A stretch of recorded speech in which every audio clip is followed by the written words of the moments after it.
మేము ఎప్పుడూ అంటుంటాం కదా, డిసిప్లిన్ స్టూడెంట్, హార్డ్ వర్కరు, పరీక్షకు చదివేటప్పుడు ఎప్పుడు పరీక్ష పెట్టేట సిద్ధంగా ఉంటాడు. అలాగే ఏదో 4 క్వశ్చన్లు చూసుకొని పోయి అవే వస్తే బయటపడదాం, లేకపోతే కాపీలు కొడదాం అని కాకుండా హార్డ్ వర్క్ నమ్ముకొని, ఈ కేసులో ప్రజలు నమ్ముకొని ప్రజల కోసం నిలబడి చేశాక పరీక్ష రాశాక 100% టార్గెట్ పెట్టుకుంటాం, 100% రావాలని కోరుకుంటాం. అట్లే రాస్తారు కూడా. అలాగే ఇక్కడ కూడా అదే చేశాం. అందువల్ల ఈ ఊహాగానాలకో లేకపోతే బెట్టింగ్ల గురించో ఇంకొక ఏదో సోషల్ మీడియాలో సర్క్యులేట్ చేసుకోవడము, క్రియేట్ చేసుకున్న దానివల్ల ఏం ఫలితం ఉంటుంది అని అనుకోవట్లా. దానివల్ల ఆ తాత్కాలిక ఆనందం పొందాలని వాళ్ళు అనుకుంటే వాళ్ళని అనుకోండి. మేమైతే వాటి జోలికి పోదలుచుకోవాలి.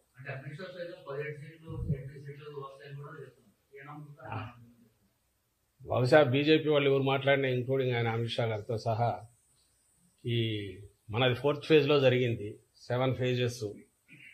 వాళ్ళకి అక్కడ నార్త్లో ఏదో ఇదవుతుంది అనేది ఊహాగానాలు నడుస్తున్న నేపథ్యంలో మాకు సౌత్లో బ్యాలెన్స్ అవుతుందని చెప్పుకోవడానికి, లేదా అక్కడ ఓటర్లను ఇంప్రెస్ చేయడానికి ఆ ప్రచారం చేసుకుంటున్నారేమో నాకు తెలియదు. కానీ ఎందుకంటే బ్యాలెట్ బాక్స్లో ఈవీఎంలో అన్ని నిక్షిప్తమైనాక ఇంకా దాని గురించి ఊహాగానాలతో ఇప్పుడు అవసరమేముంది. ఆయన ఆ మాట అంటున్నాడంటే బహుశా ఈ 3 ఫేజుల మీద దాని ఇన్ఫ్లుయెన్స్ ఉంటుందని ఆయన కానీ ప్రధాని కానీ అనుకుంటుండొచ్చు, లేదా ఆ పార్టీ నాయకులు అనుకోవచ్చు. కూటమిలో ఉన్నారు కాబట్టి ఇక్కడ మేము వస్తాము, ఇక్కడ ఇన్ని సీట్లు వస్తున్నాయంటే మిగిలిన చోట్ల ఓటర్ కూడా ఎలాగో వీళ్ళే గెలుస్తారు, బీజేపీ కూటమి వస్తుంది, ఎన్డీఏ కూటమి వస్తుంది అని అనుకొని అక్కడ కూడా ఓట్లు వేస్తారని వాళ్ళ ఆశ కావచ్చు. అంతే తప్ప దానికి అంతకుమించి పెద్ద వాల్యూ ఉంది అని నేను అనుకోను.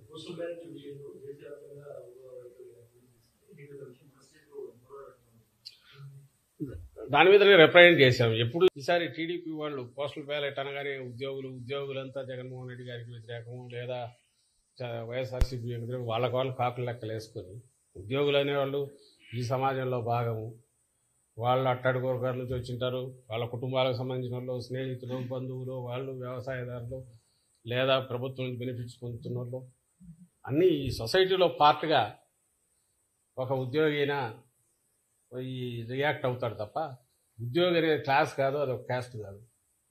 అయినా సరే వాళ్ళు ఒకటి ఇమేజ్ క్రియేట్ చేసుకొని ఉద్యోగులంతా దీనికి వ్యతిరేకంగా కాబట్టి పోస్టల్ బ్యాలెట్లో ఏదో చేస్తారని, దానికి తగినట్టు గతంలో ఎప్పుడు లేదు, బహుశా ఏ పార్టీ కూడా అడగదు.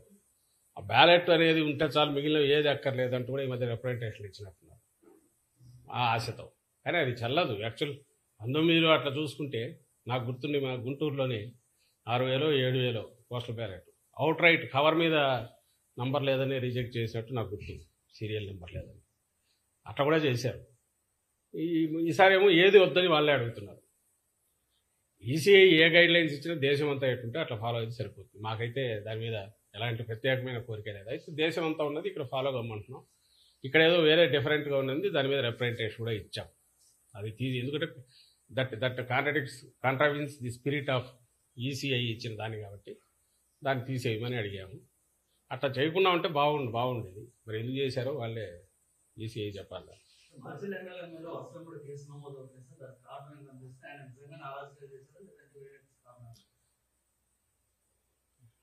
ఇప్పుడు మీరు గమనిస్తే గత 10-15 రోజులుగా అసలు అక్కడ ఏం జరుగుతుంది మాచర్ల అంటే, మాచర్ల సెంట్రిక్గానే మొత్తం ఎల్లో మీడియా కానీ, ఆ పార్టీ కానీ, టీడీపీ కానీ నడుపుతున్నారు, ఒక ఎమ్మెల్యే టార్గెట్గా పెట్టుకొని. ఈ నేపథ్యంలో 2 చెప్పారు. ఒకటి, ఎన్నికల కమిషన్ అనేది ఏదైతే అంపైరింగ్ రోల్ చేయాలనో ఇక్కడ ఒక నిష్పక్షపాతంగా అటు ఇటు సైడ్ తీసుకోకుండా చేస్తుందనే మా ఆశ, చేయాలనే మా కోరిక. అందుకోసం ఎప్పుడైతే ఎన్నికల కోడ్ వచ్చినప్పటి దగ్గర నుంచి కూడా మీరు గమనిస్తే మా పార్టీ కానీ అధికారంలో ఉన్నప్పటికీ ముఖ్యమంత్రి గారితో సహా డిస్టెన్స్ అయ్యాం అక్కడికక్కడ. అలాగే ఏ నిర్ణయం తీసుకున్నా కూడా ఇద్దరికి సమానంగా ఉండే రకంగా ఏది తీసుకుంటున్నా కరెక్ట్ అనుకుంటున్నాం. కానీ దురదృష్టవశాత్తు ఈ ఎన్డీఏని కూటమి ఫామ్ అయినప్పటి నుంచి, ఆ తర్వాత పైన ఎక్కడైతే సెంటర్లో బీజేపీ ఉన్నదో అంత పొత్తు పెట్టుకున్నప్పటి నుంచి ఎన్నికల కమిషన్కు బాబు దోమపోట్లాగా బాబు కాటో లేక బాబు వైరస్ ఏదో సోకినట్టు ఇన్ఫెక్షన్ వచ్చిందేమో అని అనిపిస్తుంది. అది ఎంతవరకు పోయిందంటే, ముందు అనుమానంగా ఉండేది ఇప్పుడు నిజమని కూడా అనిపించే రకంగా ఎన్నికల కమిషన్ వ్యవహరిస్తున్న తీరు. ఇప్పుడు ఆల్ ప్రాక్టికల్ పర్పసెస్ ప్రభుత్వాన్ని ఎవరు నడుపుతున్నారంటే ఎన్నికల కమిషన్ నడుపుతోంది. ఆంధ్రప్రదేశ్ ప్రభుత్వాన్ని కాదు, ఎక్కడైనా సరే. అది ఎంత జోక్యం చేసుకుంటోంది ఇప్పుడంటే, ఇప్పుడు మీరన్న ఈ కేసుకు సంబంధించి మాచర్ల కేసులో కూడా అది కనిపిస్తుంది. అక్కడ ఆ రోజు ఈవీఎం జరిగిన సంఘటన ఏదైతే ఉందో దాని మీద మీరు పోవడానికి అసలు ఆ వీడియో ఎక్కడి నుంచి వచ్చింది దాని లేదు. అలాంటి వీడియోలు మిగిలినవి ఎందుకు రిలీజ్ చేయాలంటే వాటిని రిలీజ్ చేయాలి ఎలక్షన్ కమిషన్. నువ్వు నిష్పక్షపాతంగా వ్యవహరిస్తున్నావు అంటే ఎక్కడెక్కడ ఈవీఎంలు డ్యామేజ్ అయినా ఉన్నాయో అవన్నీ బయట పెట్టాలి. బయట పెడుతూ దానికి ముందు తర్వాత జరిగినవి ప్రెమిసెస్లో ఏం జరిగిందో కూడా బయటకు రావాలి. అది ఎందుకు చేయట్లా? ప్లస్ ఆ వీడియో బయటకు వచ్చింది ఎట్లా వచ్చింది? వీడియో బయటకు వచ్చిందంటే మాకు తెలియదు సంబంధం లేదనడం కాకుండా ఇమ్మీడియట్గా సీరియస్ కేసు పెట్టాలనా లేదా? కేవలం ఎన్నికల కమిషన్ ఆధ్వర్యంలో ఉంది కాబట్టి మిమ్మల్ని అడుగుతాం. ప్రభుత్వం ఆధ్వర్యంలో ఉంటే మమ్మల్ని ఎట్లయితే అడిగేవాళ్ళు, ఇప్పుడు ఎన్నికల కమిషన్ ఆధ్వర్యంలో అన్ని వ్యవహారాలు నడుస్తున్నాయి కాబట్టి ఎన్నికల కమిషన్ అడుగుతాం. అడిగాం, సమాధానం లేదు. అదే మాచర్ల కాన్స్టిట్యున్సీలో ఇంకా 5-6 చోట్ల ఈవీఎంలు డ్యామేజ్ అయ్యాయి అన్నారు. మరి అవన్నీ ఎందుకు బయటకు ఫీడ్ రిలీజ్ చేయట్లా? ఇదే పాల్వాయి గేట్ ఎక్కడ అంటున్నారో బయట వీడియోలు మేము చూపించాము, ఎన్నికల కమిషన్కి ఇచ్చాము. ప్రెమిసెస్లో అడ్డంగా కొడుతున్నారు న్యూట్రల్ ఓటర్స్ కానీ, వైఎస్ఆర్సీపీ ఓటర్స్ కానీ, లేకపోతే ఎస్సీ బీసీ మైనారిటీలకు చెందిన ఓటర్లను కానీ రానివట్ల టీడీపీ వాళ్ళు అడ్డంగా కొడుతున్నారు. ఈ కొడుతున్న వాటన్నిటి గురించి దాని గురించి ఏం తీసుకున్నారు? అన్నిటికంటే ముఖ్యంగా ఎవరు రీపోలింగ్ అడుగుతారు? బాధితుడు అడుగుతాడు. ఎందుకు టీడీపీ అడగట్లా? ఎందుకంటే వాళ్ళు కంఫర్టబుల్గా ఉంది కాబట్టి, గుద్దుకున్నారు కాబట్టి, అడ్డంగా వేసుకున్నారు కాబట్టి, రిగ్ చేసుకున్నారు కాబట్టి వాడు అడగట్లా. అఫెక్ట్ అయినారు కాబట్టి మా వాళ్ళు అడుగుతున్నారు. దానికి ఆన్సర్ ఇవ్వాలంటే నువ్వు అన్ని వైపులో చూస్తే తప్ప ఆన్సర్ ఇవ్వలేనప్పుడు ఏకపక్షంగా పోయి కేసు పెట్టి దాని మీద ఇంటీరియం బెయిల్ తెచ్చుకొని అంతవరకు ఎన్నికలు అయ్యేంతవరకు కూడా ఏ యాక్షన్ తీసుకోవద్దని కోర్టు నుంచి తెచ్చుకుంటే, కోర్టును కూడా మోసం చేసే రకంగా కోర్టు డైరెక్షన్ వచ్చిన తర్వాత పాత కేసులు తీసి దాంట్లో మళ్ళీ ముద్దాయిగా పెట్టి 307 పెట్టి ఓ సిఐ 10 రోజులు ఎక్కడ నిద్రపోతున్నాడండి వాడు సిఐ? అతనికి అప్పుడే దెబ్బ తగిలింటే అప్పుడే కదా కేసు ఇది కావాలి. 307 ఇప్పుడు ఎట్లా వచ్చింది? అది పెట్టి అది కూడా ఇప్పుడు కోర్టుది వచ్చిన తర్వాత మళ్ళీ 3 కేసులు ఉంటాయి అంటే వస్తే అరెస్ట్ చేయాలని ఈరోజు దాంట్లో కూడా ఇచ్చినట్టుంది. మళ్ళీ పెడతామో తెలియదు ఇంకొన్ని కేసుల్లో. ఈ విచ్ హంటింగ్ కానీ లేదంటే విండిక్టివ్ కక్ష సాధింపుతో కానీ ఎన్నికల కమిషన్ పోవాల్సిన అవసరం ఏమొచ్చింది? దానికి ఎన్నికల కమిషన్ పరిధిలో పనిచేస్తున్న ఇప్పుడు పోలీసు యంత్రాంగం ఎందుకు పోతుంది? ప్రజలు ఆలోచించాలి దీని గురించి. ఇంతకంటే క్లాసిక్ కేసు ఎక్కడన్నా ఉంటుందో మేము వేగ్గా అనట్లా. రెండవది ఆ సిఐ తరఫున ఒక అనాథరైజ్డ్ ప్రైవేటు ఒక అడ్వకేట్ లాయర్ వచ్చేసి తను రిప్రజెంట్ చేస్తారు గవర్నమెంట్ దీని నుంచి. ఎవరు పర్మిషన్ ఇచ్చారు? ఎట్లొచ్చాడు తెలియదు. అసలు ఎంతవరకు పోతున్నారంటే బెయిల్ ఇచ్చిన తర్వాత అతను నర్సరావుపేటకు వస్తే అక్కడికి కోర్టు గైడ్లైన్స్ కూడా చెప్పింది, నర్సరావుపేటలో ఉండు, కిందికి పోవద్దని. అక్కడ అతను సర్వేలెన్స్ పెట్టండి అంటే మేము సర్వేలెన్స్ పెట్టడానికి అతను ఇక్కడ లేడు కాబట్టి అతను పిలిపించండి, మేము సర్వేలెన్స్ పెట్టాలి కదా అంటే అది వయలేషన్ అంట. ఏమన్నా అర్థం ఉందండి ఇది? అంటే ఆ ఎక్స్టెంట్కి ఎందుకు పుష్ చేస్తున్నారు? పోనీ అందరి మీద ఇదే చేస్తున్నారా? మరి తాడిపత్రిలో నాకు తెలిసి ఆ అభ్యర్థి మీద కేసులు ఉన్నట్టున్నాయి. వాడి జోలికి పోవట్లా. అక్కడ నాన్ బెయిలబుల్ పెట్టచ్చు, ఇంకోటి చేసి అక్కడ చేయట్లా. ఒక్క మాచర్ల మీదే ఇది పెడుతుంది. ఇంకా అనుమానాలు రావా? అనుమానాలు రావడం ఏంది? రుజువు కావట్లేదు. అక్కడ పూర్తిగా కక్ష సాధింపుతో చంద్రబాబు ఎట్లంటే ఆయన రిమోట్ కంట్రోల్తో ఆయన కానీ ఆయనకు కావాల్సిన వాళ్ళు కానీ ఆ పార్టీ నాయకులు కానీ అన్నదానికి తగినట్టే ఎన్నికల కమిషను లేదా దాని ఆధ్వర్యంలో పనిచేస్తున్న పోలీస్ యంత్రాంగం కానీ ఇతర అధికారులు కానీ పనిచేస్తున్నారేమో, వ్యవహరిస్తున్నారేమో అని ఖచ్చితంగా అనిపిస్తుంది. సో ఈరోజుకు రాలా నిజంగా ఈవీఎం డ్యామేజ్. పోనీ పిఓ ఏమైనా రాశాడా? PO log book main criteria అయినప్పుడు, ప్రాతిపదిక అయినప్పుడు పోలింగ్ ఆగిందని కానీ ఇంకోటని రాశారు. మస్ట్ రోజు కేసు పెట్టారు అన్ఐడెంటిఫైడ్ అని కానీ, లేదా పాల్వాయి గేట్ విషయం దాంట్లో లాగ్ బుక్లో రాలే కదా. అదే కదా యాడ్ స్టిక్. మీకు ఒక వీడియో, పోనీ ఆ వీడియో నువ్వే ఒప్పుకుంటున్నావు, ఈసీ మాకు తెలియదు అది ఎట్లా బయటకు వచ్చింది అని. మరి ఒరిజినల్ ఏముంది? రిలీజ్ చేయి. దాంతోపాటు మిగిలిన 6-7 అన్నీ రిలీజ్ చేయి, తెలిసిపోతుందిగా ఏం జరిగింది అక్కడని. మరి అక్కడ కూడా అదే న్యాయం అప్లై చేయాలిగా. పోనీ సహజ న్యాయం ప్రకారం చూసినా రీపోలింగ్ అడిగినవాడు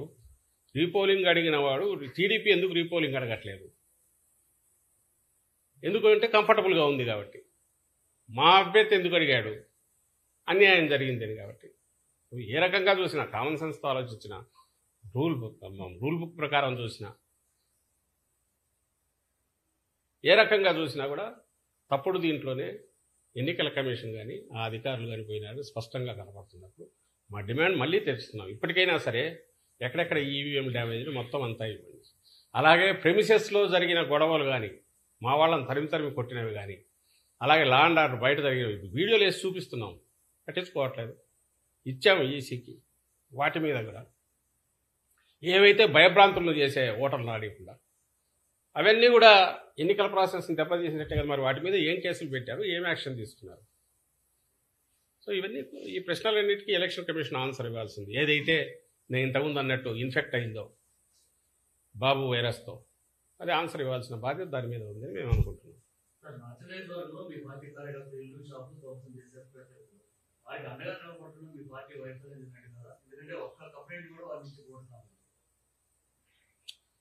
ఎక్కడక్కడ ఎవరినన్నా ఉండనిస్తున్నారా? ఓ టెర్రర్ క్రియేట్ చేశారు. టెర్రరు చిత్రంగా ఏంటంటే ఎవరైతే ప్రొటెక్ట్ చేయాలనో వాళ్ళే క్రియేట్ చేశారు. ఊళ్ళు వదిలిపోవాల్సి వస్తుంది. నాయకులందరినీ ఏదో హౌస్ అరెస్ట్ అన్నా చేస్తున్నారు, లేదా కేసులు అడ్డంగా కేసుల్లో అన్నా బుక్ చేస్తున్నారు. ఈరోజు కేసులు చూసినా ఇప్పుడు పోలింగ్ అయిపోయిన తర్వాత ఇప్పుడు బైండ్ ఓవర్ చేయడం, బైండ్ ఓవర్ రౌడీ షీట్లు ఇప్పుడు ఓపెన్ చేస్తున్నారు. పేర్లు ఇక్కడ నుంచి ఎక్కడెక్కడ టీడీపీ ఆఫీస్ నుంచి పోతే వైఎస్ఆర్సీపీకి సంబంధించిన వాళ్ళకి చేసేస్తున్నారు. దాని గురించి అది చాలా న్యాయబద్ధంగా జరుగుతుందని చెప్పడానికి ఆ ఎల్లో మీడియా రెడీగా ఉంది. వీడు ఒక బ్యానర్ వేస్తాడు, పద్దనే దాని మీద ఒక కేసు తయారవుతుంది, కొన్ని సెక్షన్లు పెడతారు. ఇంకో పక్క అన్యాయం జరుగుతుంది వాళ్ళే రాస్తారు. మీరు ఇంతకుముందు అడిగిన దాంట్లో కార్యకర్తలను పట్టించుకొని వైఎస్ఆర్సీపీని కూడా వీళ్ళే రాస్తారు. అసలు పట్టించుకోవడానికి అక్కడ ఎవడన్నా ఉండే పరిస్థితి రాకుండా అడ్డంగా వెంటబడి టెర్రర్ క్రియేట్ చేసేది వీళ్ళే చేస్తారు, తమ చేతుల్లో ఉన్న అధికారులను వాడుకొని. ఈ అంతా కూడా ఈ షార్ట్ టైం. నేను మళ్ళీ చెప్తున్నా, ఈ తాత్కాలికంగా 4 రోజులే. ఈ 4 రోజుల తర్వాత మళ్ళీ ఎలాగో రిజల్ట్స్ వస్తాయి. జగన్మోహన్ రెడ్డి గారు మళ్ళీ ప్రమాణ స్వీకారం చేస్తారు. ప్రమాణ స్వీకారం చేసిన తర్వాత ఇవన్నీ రికార్డు చేసి చూసుకుంటాం ఎక్కడెక్కడ అన్యాయం. మేము అన్యాయం ఎవరికి చేయదలుచుకునే పార్టీ కాదు. మీ చంద్రబాబుని ఎప్పుడు చెప్తుంటారు, ఆయన లాస్ట్ టైం ఎన్నికల కమిషన్ మీదకి దాడికి ఎట్లా పోయినాడు అనేది చూస్తే జగన్మోహన్ రెడ్డి గారు వ్యవహరించే తీరు ఎంత ఎక్సెప్షనల్గా ఉంది అనేది కూడా అందరూ గమనిస్తారు. ఈయన ఎప్పుడు ఆ డిస్టెన్స్ మెయింటైన్ చేస్తున్నాడు, మా పార్టీ అది మెయింటైన్ చేస్తుంది. But at the same time ఎన్నికల కమిషన్ నిష్పక్షపాతంగా వ్యవహరిస్తుందని ఆశించిన ఎన్నికల కమిషను లేదా దాని ద్వారా ఆదేశాలు చెప్పి అధికార యంత్రాంగాన్ని దగ్గరికి తెచ్చుకొని టీడీపీ వ్యవహరిస్తున్న తీరు వల్ల ఏదైతే పరిస్థితి ఇది క్రియేట్ అవుతుందో, ఈ నేపథ్యం దీనికి సంబంధించిన దాన్ని ఢీకొనాలంటే, తట్టుకొని ఇది చేయాలంటే అసలు మనుషులు అక్కడ నిలబడి ఎవరైనా సొలైజ్ చేయడమో, వాళ్ళని పరామర్శించడమో, అసలు బాధితులు బయటకు వచ్చి చేసేటట్టు ఉండే పరిస్థితి ఉందా? వన్ సైడ్ అటు సైడ్ తీసుకున్నారు. అధికార వ్యవస్థ అటు సైడ్ తీసుకుంది, ఎన్నికల కమిషన్ బ్లెస్సింగ్స్ దానికి ఉన్నాయి. దాంతో వస్తున్న ఇబ్బంది వల్ల ఏమి చేయలేని ఇది వస్తుంది. కానీ 4 రోజులు అన్నీ సెట్ అవుతాయి. ఐ థింక్ బాధితులు కూడా ఈ విషయంలో వాళ్ళకి అండగా పూర్తి పార్టీ ఉంటుంది. ప్రభుత్వంలోకి వచ్చిన తర్వాత వాళ్ళ గురించి కూడా ఖచ్చితంగా పట్టించుకుంటామని అయితే హామీ ఇస్తుంది.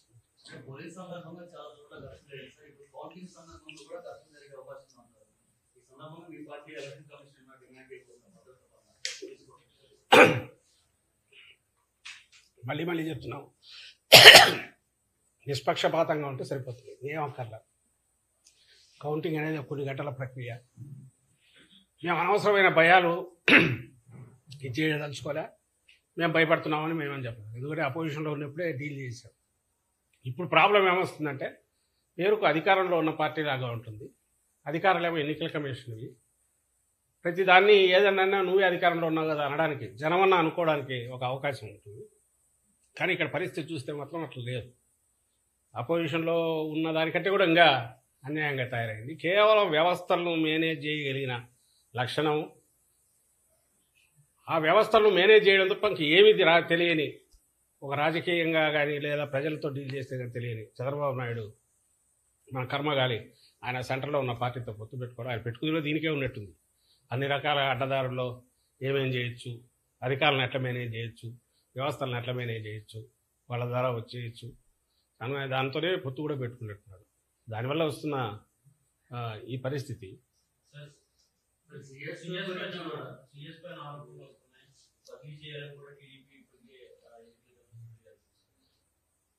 దాని తరపున ఇప్పుడున్న పరిస్థితుల్లో అంటే ఆయన చీఫ్ సెక్రటరీ గారు ఇప్పుడు ప్రభుత్వాన్ని ఆయనే లీడ్ చేస్తుంటారు. ఎందుకంటే ఎన్నికల కమిషన్ గైడ్ లైన్స్ ప్రకారం ఆయన ఉంటారు, వ్యవహారాలు నడుస్తుంటాయి. కానీ ఒక విషయం అయితే చెప్పదలుచుకున్నాను, మీరు గమనిస్తే చీఫ్ సెక్రటరీ గారి మీద ఆయన్ను తప్పించాలనే టార్గెట్తో 1-2 నెలల నుంచి ముందు ఎన్నికల కమిషన్ ఆయన కుమ్మక్కని రాశారు. పాప ఆ సీఈఓను ఈయన కలిసి ఈయన ఆయన మీదన ఆయన ఈయన మీదన అది వాళ్ళే రాస్తారు.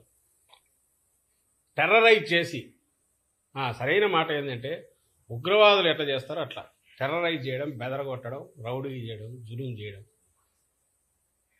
ఆ దెబ్బకు భయపడి అవతల దారిలోకి రావాలి. ఏదైనా వాళ్ళ మీద ప్రేమతోన్నా రావాలా, లేదా వాళ్ళ ముఠాలో సభ్యుడిగా వెస్టెడ్ ఇంట్రెస్ట్తోన్నా రావాలా ఆ పార్టీ టీడీపీ తరఫున, లేదా భయపడైనా కాళ్ళబేరానికి వచ్చి వాళ్ళు చెప్పినట్టు వినాలా. ఈ మూడు అది రాజకీయ పార్టీ లక్షణం కాదు. ఈ మూడు లక్షణాలతోనే బతికే పార్టీ వ్యవస్థలను మేనేజ్ చేయడం, వెస్టెడ్ ఇంట్రెస్ట్ ప్రొటెక్ట్ చేయడం, వాళ్ళ వెస్టెడ్ ఇంట్రెస్ట్ ప్రొటెక్ట్ చేయడం, చేసే రకంగా చూడడం, దారిలోకి రాని వాళ్ళని మీడియా పవర్ యూజ్ చేసి ఈ తమకున్న గోబెల్స్ ప్రచారం ఏదో దాంతో దెబ్బ కొట్టి కాళ్ళబేరానికి తెచ్చుకోవడం. వాడు ఎంతటైనా వాడైనా సరే మోడీకే దిక్కు లేదు, ఆయన్నే రోడ్డు మీద పడేసి ఆడుకున్నాడు చంద్రబాబు నాయుడు. అంత శక్తి సంపన్నులు వాళ్ళు చంద్రబాబు నాయుడు దాంట్లో. వీటితో బతుకుతున్న పార్టీ. లేకపోతే ఈ కేసులో ఆయన తరఫున మేము మాట్లాడాల్సిన అవసరం లేదు, అది రాజకీయ పార్టీ, ఆయన డిఫెండ్ చేసుకోవచ్చు, మా పరిధి కూడా కాదు. అయితే వాట్ ఈజ్ అపియరింగ్ ఆ మీడియాలో అది గమనించండి. చీఫ్ సెక్రటరీ 800 ఎకరాలు 600 ఎకరాలు 100 ల్యాండ్ గ్రాబింగ్ అని చెప్పి ఈరోజు పేపర్లలో వస్తుంది. ఈనాడులోనో జ్యోతి రామోజీరావు రాస్తారు, రాధాకృష్ణ రాస్తారు. దాన్ని మరుసటి రోజు ఇంకోటి కూడా వైజాగ్లో ఒక ప్రెస్ కాన్ఫరెన్స్ పెడతాడు. ఆ సాయంత్రమో 11 మళ్ళీ టీడీపీ వాళ్ళు ఎలక్షన్ కమిషన్కు మిగిలిన వాటికి పిటిషన్లు పెడతారు. ఐ థింక్ కోర్టులో కూడా వేసింటారేమో, కోర్టులో కూడా ఒకటి వేస్తారు. అంటే 14 వేస్తే రీడర్ కానీ వ్యూవర్ కానీ చూస్తుంటే ఒకేసారి అన్ని వైపుల నుంచి కమ్ముకొని అటాక్ చూశాక ఏమో నిజం ఉండకపోతుందా అని అనుకుంటారు. ఈరోజు క్యారెక్టర్ అసాసినేషన్ అయిపోయి ఈజ్ ఇట్ పాసిబుల్ 400 ఎకరాలు 500 ఎకరాలు ఒక అడ్డంగా తీసుకోవడము 10 రోజుల్లోనూ 100 రోజుల్లో సాధ్యమా? ల్యాండ్ టైటిలింగ్ యాక్ట్ పేరు మీద ముఖ్యమంత్రి మీ లక్షల ఎకరాలే స్వాధీనం చేసుకుంటాడన్న అలాంటి వాళ్లకు ఇది ఒక పెద్ద లెక్కలేక కదా, వాళ్ళు ఆరోపణలు అట్లాంటివి చేయొచ్చు, వైల్డ్ ఆరోపణలు. కానీ అది సాధ్యమా? ఒకటి. రెండవది, ఒకవేళ అదేదైనా ఆరోపణ ఉంటే దానికి ఇప్పుడు చీఫ్ సెక్రటరీ ఎన్నికల సమయంలో ఉండకూడదు అనడానికి ఏం సంబంధమో ఎవరికి అర్థం కాదు. వీళ్ళ డిమాండ్ అది ఉంది కాబట్టి ఈ కౌంటింగ్ మీద ఇది క్రియేట్ చేస్తాడు కాబట్టి ఈయన తప్పించాలని డిమాండ్. అసలు మోకాలకు బట్టతలకు కాదు, ఇంకా దేనికి కలుపుకోవాలని చూస్తున్నారో అర్థం కావట్లే. క్లాసిక్ ఇది ఒకటి. టీడీపీ అంటే అబద్ధాల మీదనో, అబద్ధాలను ఎందుకంటున్నామంటే జరిగిన దాన్ని బట్టి, ఆ ఆరోపణల గురించి వాటి గురించి కాదు. ఆరోపణ చేసావు బాగానే ఉంది, అది అక్కడ ఆగాలనా? కంక్లూజన్కి తీసుకెళ్తున్నారు. ఇమ్మీడియట్ ఈయన తప్పించండి అంటే నీకు టార్గెట్ ఏంది? చీఫ్ సెక్రటరీ ఆ వ్యక్తిని ఆ నుంచి తప్పించేసేయాలా? ఎందుకు? అల్టిమేట్ ఇది ఏం లేదు, మళ్ళీ ఆ వ్యవస్థ కూడా ఏదన్నట్టు తన చేతుల్లోకి రావాలా? ఎన్నికల కమిషన్ నిష్పక్షపాతంగా ఉండి అది పనిచేస్తున్నప్పుడు ఇక్కడ ఎవరున్నా కూడా చేయడానికి లిమిటెడ్ రోల్ కౌంటింగ్ వరకు ఏమీ లేనప్పుడు, నీకు ఏ పని లేనట్టు ఆఖరికి ఇప్పుడు దాని మీద కూడా పోయి అర్జెంటుగా ఒక వైల్డ్ ఆరోపణలు తీసుకొచ్చి వేసేసి ఆరోపణలతో ఆగకుండా ఒక కంక్లూజన్కి వచ్చి ఇమీడియట్ తప్పించండి అని కూడా చేసి ఇంకా అక్కడ పోయి ఇన్ఫ్లుయెన్స్ కూడా చేసే ప్రయత్నం చేస్తారు. నేను దీన్ని ఎందుకు చెప్తున్నానంటే వీళ్ళ క్యారెక్టర్ ఎట్లాంటిది, ఎంత క్రూరమైన దుర్మార్గమైన నీచమైన ఎక్కడికైనా ఏ లెవెల్ కన్నా పోతారు. ఎదుటివాడు టార్గెట్ పెట్టారంటే ఎట్ట కొడతారు అనడానికి ఇప్పుడు మాచర్ల ఇన్సిడెంట్ చూసినా, ఇక్కడ ఇప్పుడు సిఎస్ మీద చూసినా, ఈ కొద్ది కాలంలో, లేదా మీరు అన్నట్టు స్వీప్ చేస్తున్నాము వచ్చినామని వాళ్ళకు వాళ్ళు ఊరేగినా అన్నిట్లో అదే కనపడుతుంది, ఆ లక్షణమే కనపడుతుంది. ఐ థింక్ ఈ వారం రోజుల తర్వాత రాష్ట్రానికి ఈ పీడ పూర్తిగా విరగడవుతుందని మేము ఆశిస్తాము.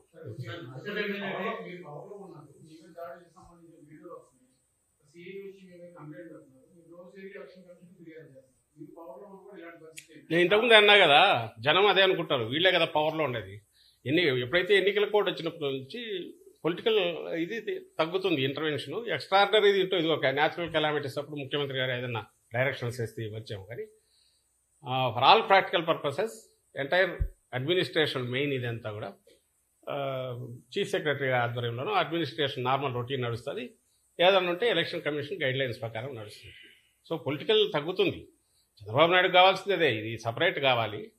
ఎన్నికల కమిషన్ నిష్పక్షపాతంగా ఉంటే జగన్మోహన్ రెడ్డి గారికి అడ్వాంటేజ్ ఉంటుంది కాబట్టి దాన్ని దారిలేకగా తెచ్చుకోగలిగితే జగన్మోహన్ రెడ్డి గారికి ఎందుకు అడ్వాంటేజ్ అంటే వీ వాంట్ ఫెయిర్. ఇది మేము అపోజిషన్లో ఉన్నా, రూలింగ్లో ఉన్నా, ఇంకోటి ఉన్నా దాన్ని ఏమంటాం అడిషనల్ మాకు అడ్వాంటేజ్ కావాలనో దాన్ని వాడుకోవాలని అయితే జగన్మోహన్ రెడ్డి గారు ఎప్పుడు అనుకోరు.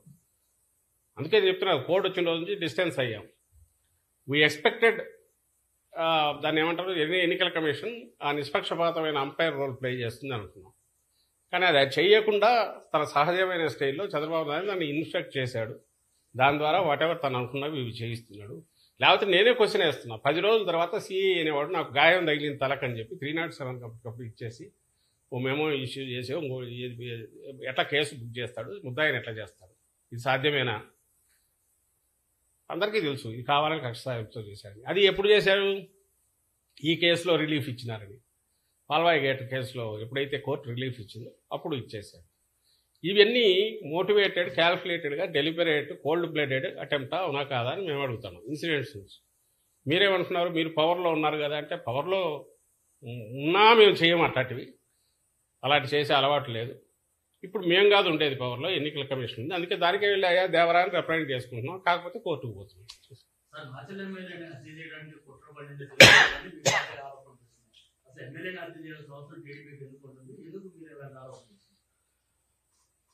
ఇప్పుడు దేని నుంచి అయినా మేము ముందు నుంచి ఏది ఇలాంటివి మేము అలిగేషన్స్ చేయట్లా, లేదంటే ఎందుకు ఇట్లా జరిగింది అని అనట్లా. జరిగిన వరుసగా జరుగుతున్న ఇన్సిడెంట్స్ని బట్టి చూసి మాకు అనుమానం వస్తుంది. మేము అంటున్నాం ఇప్పుడు ఎందుకు ఆయన అర్జెంటుగా ఆయన వచ్చిన వల్ల ఏమవుతుంది నష్టం?